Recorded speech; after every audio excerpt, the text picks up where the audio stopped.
Welcome back to this channel. Maring nakita mo na to sa social media. Ito yung post ng SBS Filipino patungkol sa kababayan nating nasa Brisbane. Isang Pinay na nag-umpisang cleaner and then naging property investor at nakapag-accumulate o naka-acquire ng around 20 properties dito sa Australia plus property pa niya sa Pinas. No? Shout out sa SBS Filipino for sharing this kind of story na nakakahanga at nakaka-inspire. Ang pangalan ng kababayan natin ay si May at asawa niya ay si Terence. Kung umabot ang video ito sa inyo, napabilib ako at nakaka-inspire talaga ang kwento ninyo. No? May mga nag-comment sa post ng SBS Filipino about the strategy na ginawa ninyo. At yun ang ating pag-uusapan ngayon. Title ng video na ito ay Pinay Cleaner to Property Investor with 20 Properties. Paano niya nagawa? Kung bago ka pala sa channel na ito, ako si Rom, licensed financial advisor, accountant, and tax agent dito sa Australia. Disclaimer lang ng konti, si May, yung kababayan natin, at si Terence ay hindi ko kliyente. Ang video ito ay hindi sponsored ng SBS Filipino, pero SBS Filipino, baka naman. At yung video ito, please do not consider this as investment or financial advice. No? Maaaring maging guide nyo lang siya sa wealth accumulation journey ninyo or yung magamit nyo sa strategy for buying multiple investment properties din. Strategy, pa-correct lang nito May and Terence, no? Kung tama itong di-discuss ko. Maaaring hindi ko kayo kliyente pero may nagkaroon akong kliyente na halos ganun. Then, a number of properties. Every year, gumagawa ako ng mga tax returns ng mga property investors at maaaring pare-pareho ang strategy nyo na ginawa at yun ang maaaring may-share natin no, sa ating mga viewers na nagpa-follow sa atin na mga nagtatanong, paano kaya? Posible kaya yun? Kaya ko rin kayang gawin yun?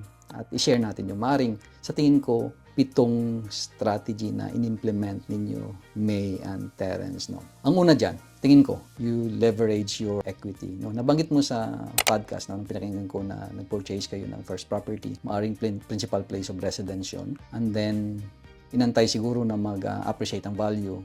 And then, you use that equity to buy an investment property. Ang tawag namin dyan is debt recycling. No? Converting the non-tax deductible debt, which is yung principal place of residence, to become tax deductible. And then you repeat the process. Antay ulit ng equity ng isang property and then buy the second one and then the third one hanggang sa umabot yan ng 20 properties. No? Pangalawang strategy na maaaring ginawa ninyo, you increase your savings. Buying property, kailangan ng deposito yan. Binanggit mo, May and Terence, no, na gumawa kayo ng separate bank account para sa mga extra income ninyo. No? Alam ko, cleaner ka and then tumatanggap ka pa ng mga ibang racket. No? Pag weekend, binanggit mo na nagtatanggap ka ng ibang kliyente. Nag-online business ka, ang dami mong ginawa just to save money to show the bank no na kaya mong i-service ang loan na yun So pinapakita sa bangko, ito yung naiipon namin kaya kaya namin umutang at bayaran ang aming utang. Third strategy na maaari yung ginawa, you increase your borrowing power. Anong ibig sabihin nito? Nabanggit ni May na they live a simple and frugal lifestyle. No? Tingin ko halos wala kayong mga bad debts siguro.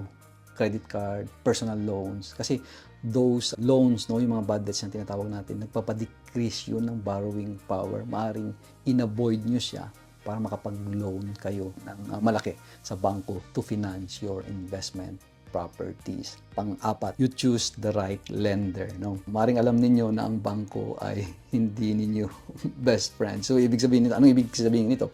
Maaring you look for a bank with the help of maybe your mortgage broker, no?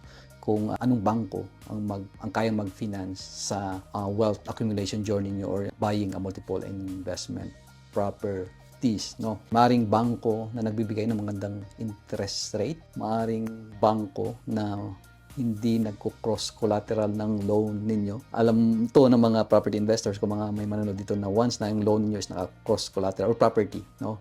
Na naka-cross collateral siya, ang hirap-hirap mag-acquire ng multiple investment properties. Maaring you are an expert or your broker is expert on this. Next strategy na maaring yung implement, you buy properties below market value. So maaring you are doing a lot of research, no? Maring naiintindihan ninyo na buying properties is one thing, buying where and buying how much is another thing. So, kung below market value siya, maaaring ang bilis nyo makakuha ng equity and buy the next investment properties. Next strategy na maaari nyo ginawa, you structure your loan properly through the help of your mortgage broker. Siguro maaaring ni-research ninyo mabuti kung interest only ang babayaran nyo, fixed interest ba ang kailangan yung pirmahang kontrata, or variable rate ba ang loan na gusto ninyo, no? So I think you work closely with the broker. And then yung last na strategy na binanggit mo, lagi mo itong binabanggit, you always get advice, no? Parang nabanggit mo sa podcast na hindi mo alam lahat, no? So I think there's a team that works behind you. Maybe you work closely with an accountant na nakakaintindi ng strategy ninyo. Nag-mention ako about tax minimization or debt recycling. Maaaring yung accountant is an expert of this. You work with mortgage broker, nabanggit ko na kanina, maaaring you work closely with your lawyer or conveyancer to do this. And this, maaaring the best property managers din. Yung last statement mo na ginawa is dahil hindi mo alam lahat, so you work with a team, so May and Terence, kung umabot ang video ito sa inyo, pa-confirm na lang if that 7 strategies ay nagawa nyo, or maaari nyo ring dagdagan kung may mga na-implement pa kayo na hindi ko nabanggit. Kung may natutunan ka sa discussion natin ngayon, like, subscribe, at kung may kakilala ka naman na gustong ma-acquire ng multiple investment properties kagaya ni May and Terence, at sa tingin mo makakatulong itong video sa kanya, pa-share naman ito. And kita-kits ulit tayo next week. See ya!